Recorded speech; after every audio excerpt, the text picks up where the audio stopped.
सावन के महीना में एक महीना के भगवान भोलेनाथ के सावन के महीना मिलत हो।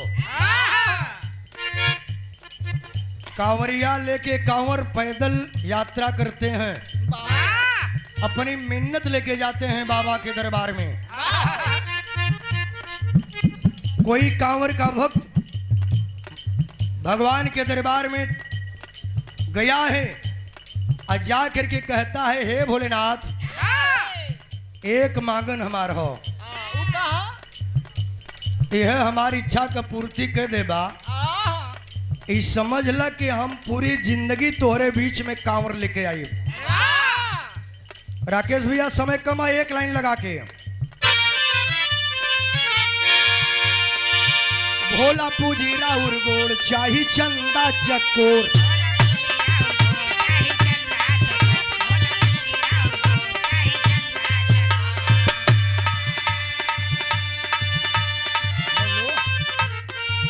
भोला पूजी राउर गोड़ चाही चंदा चकोर, नहीं दहेज में मांगिल फॉर्च्यूनर।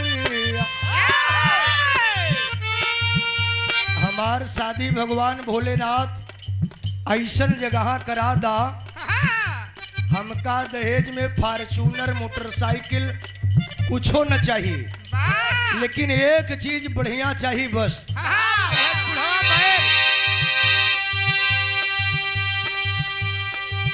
भोला चाही राउर गोड़ चाही चंदा चकोर,